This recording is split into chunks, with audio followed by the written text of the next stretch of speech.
Bonjour à toutes et à tous, j'espère que vous allez bien. Alors aujourd'hui je voudrais vous parler de la mission de vie, qu'on appelle également mission d'âme, ainsi que du super pouvoir ou super don. Et dans cette vidéo je vais vous expliquer des choses que j'explique à mes clients en accompagnement. Voilà, on ne peut pas rentrer forcément dans des détails très poussés parce que bien évidemment tout cela est bien propre à chacun, mais je vais expliquer les grandes lignes de la mission d'âme et du super pouvoir.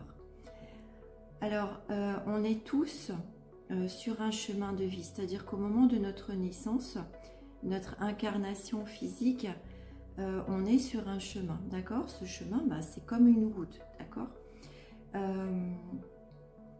Quand on a une mission d'âme ou mission de vie, et on a un don de naissance très particulier qui peut être activé en plusieurs autres dons, d'accord? Donc ça veut dire qu'on n'a pas qu'un seul don, d'accord? Mais ce don originel qui nous a été donné, donc attribué par l'univers, Dieu, le divin, la source, comme vous voulez l'appeler, c'est un cadeau qu'on nous offre. Et c'est quoi ce don-là? Ou ce super pouvoir-là? C'est justement un super pouvoir qui va nous servir quand on en est conscient, bien évidemment, quand on nous dit ce que c'est, bien évidemment, qui va nous servir toute notre vie à exercer notre mission de vie, notre mission d'âme. Okay, donc ce chemin de vie sur lequel nous naissons, c'est un chemin sur lequel nous allons marcher, nous sommes censés marcher de notre naissance jusqu'à notre mort physique bien sûr, parce que l'âme, elle ne meurt jamais. Alors, la plupart des gens marchent à côté d'un chemin, sur un chemin qui est plutôt à côté du chemin, de leur chemin de vie qui leur est destiné. C'est comme, si vous voulez, je pourrais prendre l'exemple d'une route parallèle, c'est-à-dire que vous avez votre chemin de vie, qui va d'un point A à un point B. Et bien vous allez marcher sur une petite route parallèle qui va du point C au point D. Donc c'est pas cette petite route parallèle sur laquelle vous marchez et sur laquelle 90% des gens marchent, c'est pas le chemin de votre destinée. Le chemin de votre destinée, c'est la route qui va du point A au point B, d'accord? Donc en fait, il suffit parfois de faire juste un petit pas de côté pour se réaligner vraiment sur son chemin de vie. Sur ce chemin de vie, donc imaginez que vous êtes sur ce chemin de vie, sur cette route. Alors cette route, imaginez-la comme une très belle route, bien lisse, bien propre, sur laquelle il n'y a absolument pas de crevasses, de trous, enfin vous voyez une voiture. Et c'est l'exemple que je prends toujours en accompagnement parce qu'il est très parlant et que les gens le comprennent tout de suite. Donc vous voyez une voiture, la voiture de vos rêves, celle que vous voulez. Ça peut être une belle voiture de sport, ça peut être, je sais pas, ce que vous voulez, d'accord? Vous voyez une voiture et cette voiture-là, c'est votre mission de vie.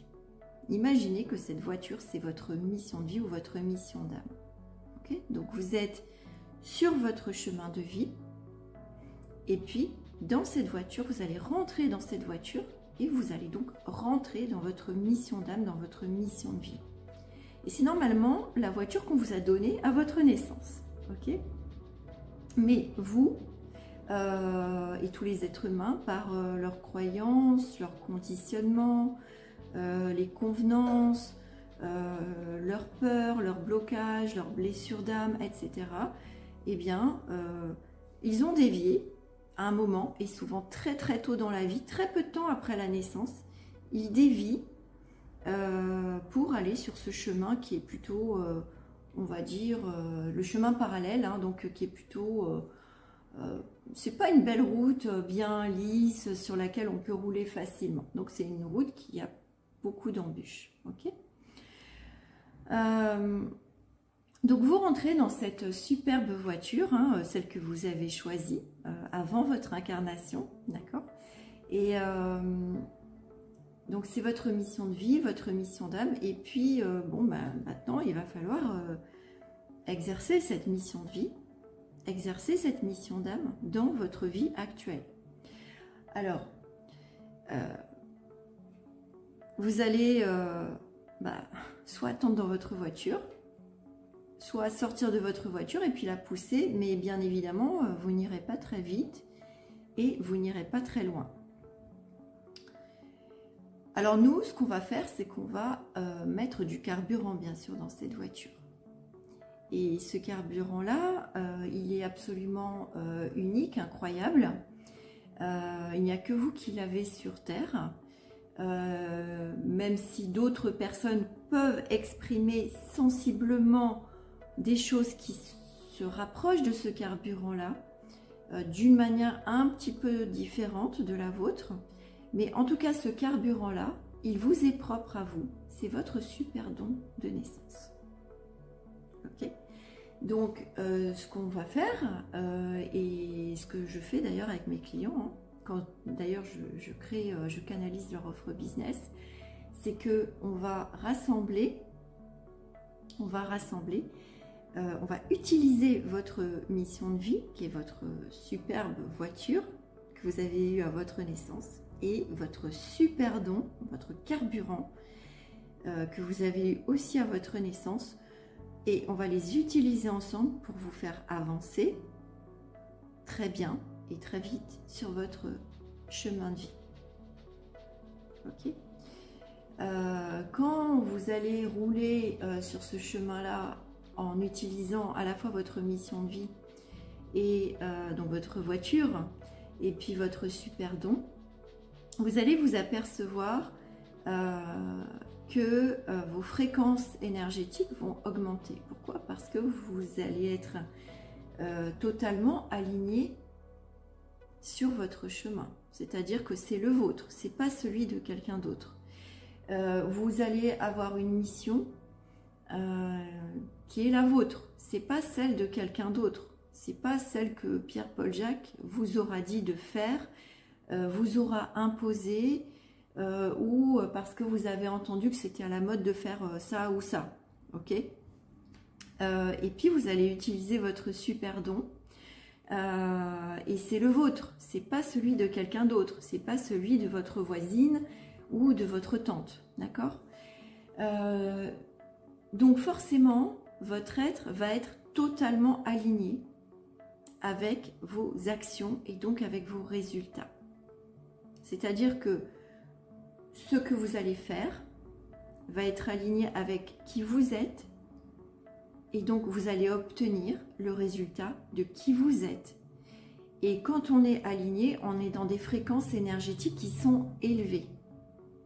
Et quand nos fréquences énergétiques sont élevées, eh bien on attire l'abondance.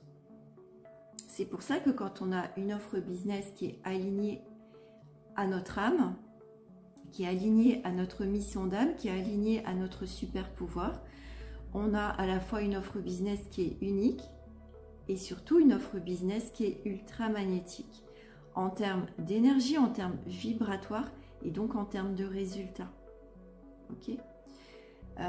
Alors, ce que je voudrais dire, c'est que après, bon, quand on canalise une offre business, et ça, vous pouvez me contacter hein, si vous en avez besoin, si vous avez besoin de ça justement pour procéder à un réalignement.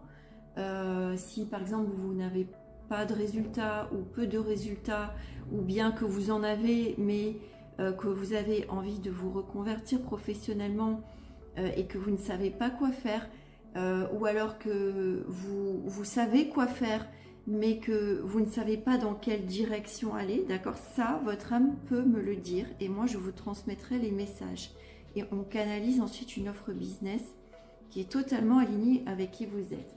Et voyez le process de l'âme qu'on me donne, hein, parce que c'est ce que j'utilise. J'appelle ça process, mais en fait, on ne peut pas appeler ça process, d'accord? C'est au-delà de toute mentalisation, hein, d'accord? Mais on va dire ça, on va dire le mot process pour parler plus simplement, que ce soit plus compréhensible. Le process de l'âme, il est totalement inverse de tout ce qu'on nous apprend. Ok? Qu'est-ce qu'on nous apprend? Par exemple, en marketing, et puis finalement, dans la vie en général, qu'est-ce qu'on nous apprend? On nous apprend à faire pour avoir, pour être. C'est-à-dire à faire des choses, mettre en place des actions, d'accord, dans la matière, dans le monde physique, pour avoir. Donc, par exemple, avoir plus de clients, avoir plus d'argent, avoir plus de notoriété, avoir des choses matérielles, avoir, vous voyez, ok? Donc faire pour avoir, donc avoir des résultats, hein, en gros, si on peut appeler ça comme ça, ou avoir l'abondance, ok? Pour être. Donc la finalité, ce serait d'être. Être plus heureux, être plus beau, plus riche, je sais pas, avoir plus de renommée, être le coach le plus renommé, être le commerçant le meilleur de son quartier, j'en sais rien. Enfin, vous voyez ce que je veux dire. Être le meilleur chef d'entreprise, etc. Ok? Donc, ce système-là du faire pour avoir pour être, en fait, on part de l'énergie masculine, d'accord? Qui est une énergie d'action. Et ce qui est très bien, on a tous en nous l'énergie masculine. On vit dans un monde de matière, donc pour matérialiser des choses, concrétiser des choses dans la matière, il faut poser des actions, sinon il n'y a rien qui peut se passer. Ok? On est bien obligé de passer à l'action, de poser des actions concrètes pour obtenir un résultat. D'accord?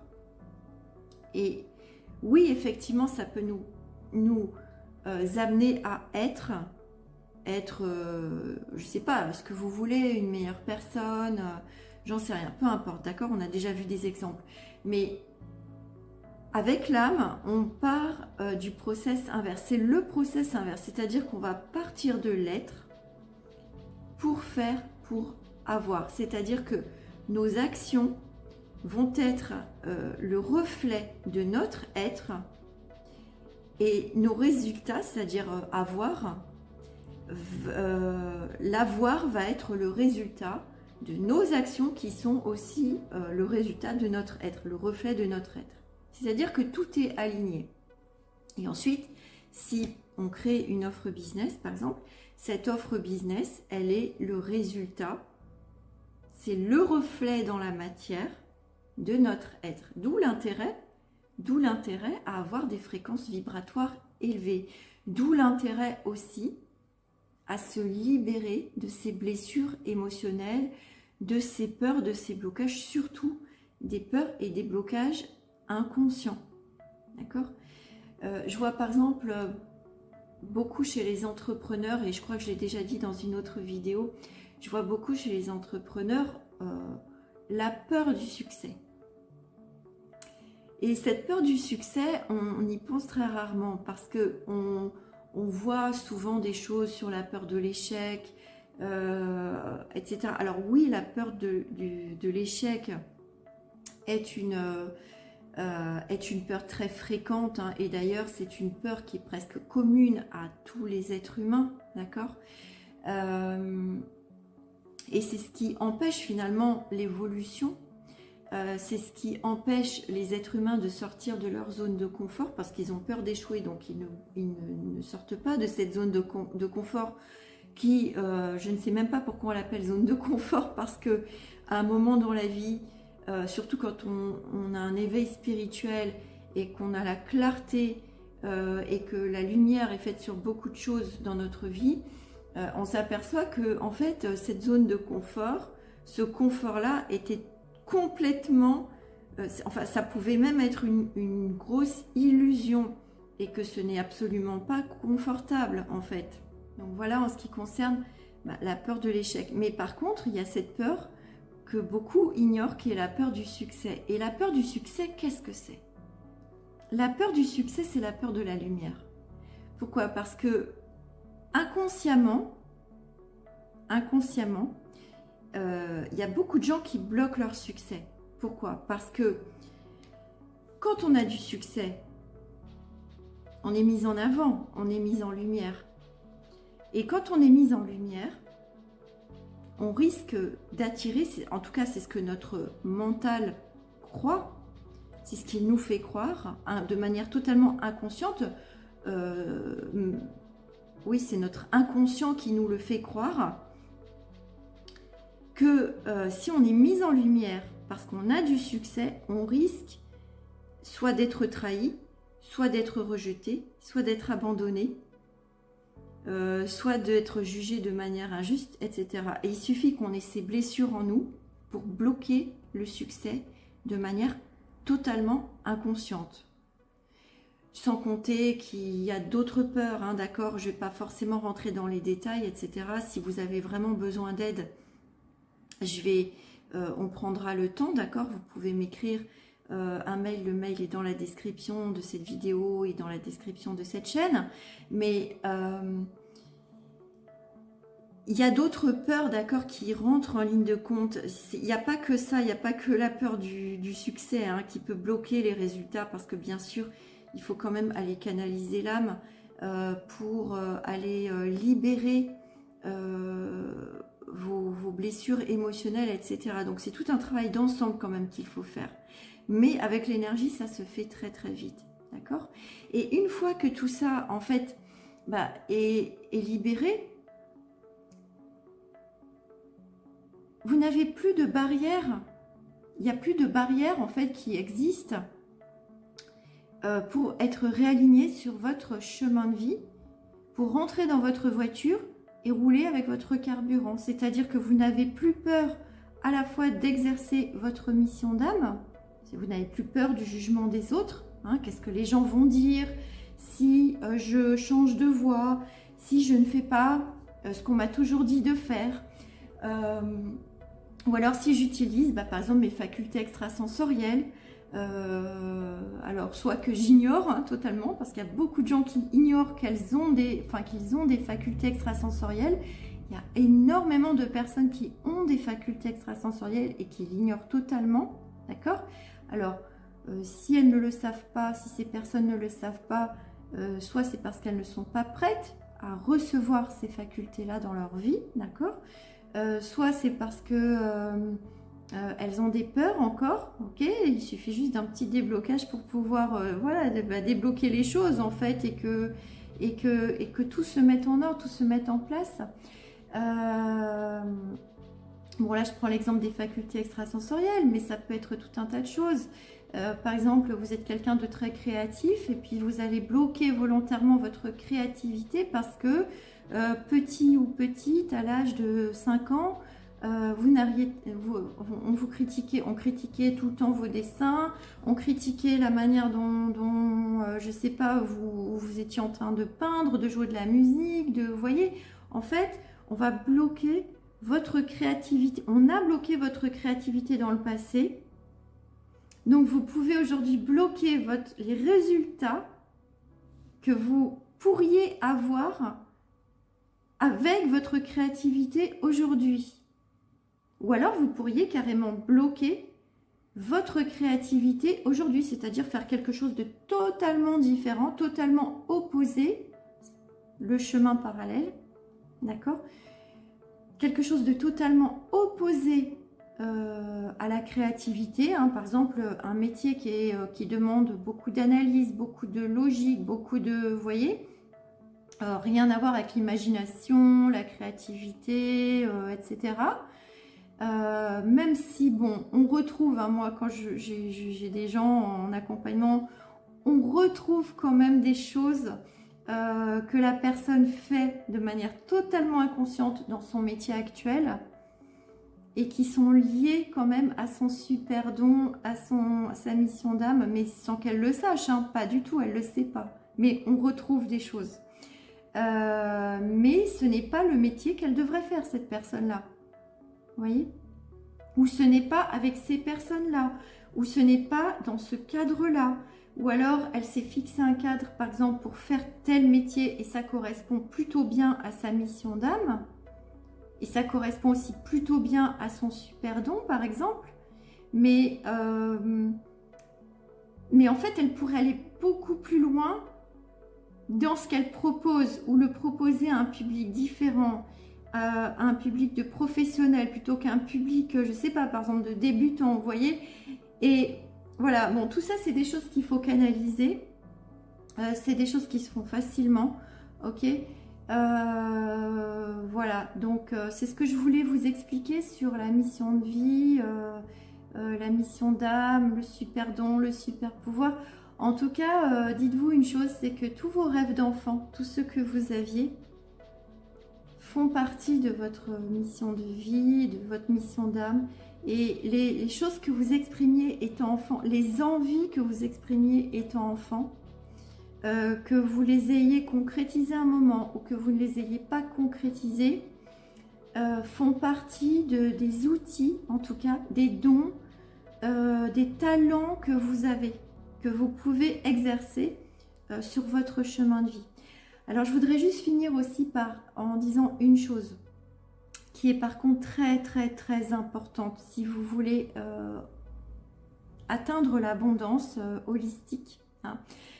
Pas que matérielle, mais à la fois bon, matérielle, financière bien sûr, mais aussi émotionnelle et spirituelle, hein, d'accord, dans tous les domaines. En fait, une mission de vie, un super pouvoir, c'est toujours quelque chose qu'on fait d'abord pour s'aider soi-même. Et c'est pas de l'égoïsme, d'accord? C'est au contraire mettre fin à une certaine forme de sacrifice. Parce que il y a beaucoup de gens, par exemple, qui se disent « Ah, moi j'adore ce que je fais, mais je le fais surtout pour un tel, un tel, un tel, un tel. » Même si j'aime ce que je fais. Oui, mais quand vous faites ça, il y a un moment ou un autre, ça va lâcher, c'est-à-dire que vous n'allez plus pouvoir, parce que vous allez vous rendre compte que vous faites tellement d'efforts, mais pour les autres, le jour où vous allez vous réveiller, vous allez vous dire « Ah oui, mais en fait, ok, tout ce que j'ai fait, peut-être que ça me plaisait à un moment, mais pourquoi ça ne vous plaît plus à un autre moment? C'est parce qu'en fait, vous l'avez fait, mais pour les autres d'abord et pas pour vous. » Donc ça prouve quoi? Ça prouve qu'il y a eu ou il y a une forme de sacrifice encore derrière. Et quand il y a une forme de sacrifice, il y a toujours, vous vibrez des fréquences vibratoires qui sont basses. Et qui dit fréquence basse, dit résultats qui sont moins élevés que ce que vous pourriez avoir. Alors, donc une mission de vie et un super pouvoir, c'est d'abord quelque chose que vous allez, et vous pouvez le faire en même temps, mais l'idée c'est de vous privilégier vous, et c'est, alors j'entends déjà, j'entends déjà des voix qui vont dire oui, mais c'est égoïste, etc. On nous dit toujours qu'il faut donner pour recevoir, etc. Oui, mais quand vous voulez sortir du sacrifice, et c'est ce qu'on demande, hein, enfin, c'est ce qu'on vous demande, c'est ce qu'on vous invite à faire, et c'est toujours ce que votre âme, que vous soyez en phase d'éveil spirituel ou que vous ne soyez pas en phase d'éveil spirituel, c'est toujours ce que votre âme vous demandera, c'est toujours de sortir du sacrifice en écoutant votre cœur, en faisant le choix du cœur, dans tous les domaines de votre vie. Donc, on nous apprend à donner pour recevoir, oui, mais donnez-vous à vous-même pour augmenter vos fréquences vibratoires, pour pouvoir donner le meilleur de vous-même aux autres, ok, pour augmenter leur fréquence vibratoire aussi. Et là, vous voyez, c'est du win-win, c'est du gagnant-gagnant. C'est-à-dire que quand une mission de vie, un super pouvoir, c'est toujours quelque chose qu'on fait d'abord pour s'aider soi, mais toujours pour aider les autres. Mais de toute façon, l'idée de sortir du sacrifice, elle est valable pour tous les domaines. Ok? Et c'est ça qui permet ensuite, ben voilà, de retrouver une stabilité, une énergie haute au niveau émotionnel, au niveau spirituel, et donc dans la matière, dans le monde physique, au niveau ensuite du matériel, du financier, etc. Et un équilibre entre le donner et le recevoir qui est très important, parce que la loi de l'équilibre, c'est une des lois de l'univers. Ok, la loi de la vibration, la loi de l'équilibre. Donc voilà, donc tout ça, c'est la loi de l'attraction, bien sûr, qui en fait partie. Donc voilà, la mission de vie et le super don. Imaginez que voilà, vous êtes dans votre super voiture que vous avez, dont vous avez toujours rêvé, mais qui vous a pourtant été donnée à votre naissance comme cadeau, et que vous êtes en train de rouler dedans avec votre super carburant qui est votre super don. Et ben c'est pour vous. Vous voyez bien que vous êtes dans votre super voiture et vous en profitez parce que ça vous fait plaisir de rouler dans cette voiture et de profiter du paysage, etc. Mais l'idée derrière, c'est que vous fassiez profiter du chemin à d'autres personnes. Et pas que à vous, en fait. Et à ce moment-là, vous voyez, vous le faites pour vous, mais vous le faites pour les autres aussi. Vous en faites bénéficier tout le monde. Et vous allez voir que quand je dis vous en faites bénéficier tout le monde, c'est-à-dire que vous allez faire bénéficier de ça des personnes qui auront justement cette même énergie que vous, c'est-à-dire vous allez très bien sentir comment vibre leur âme et comment vibre leur cœur, d'accord? Voilà ce que je voulais vous dire. Si vous avez besoin d'aide, eh bien n'hésitez pas. N'hésitez pas à me contacter, il y a le mail, et puis à ce moment-là, on prendra un rendez-vous, et puis je vous aiderai avec grand plaisir. Je vous souhaite une belle journée. Ciao!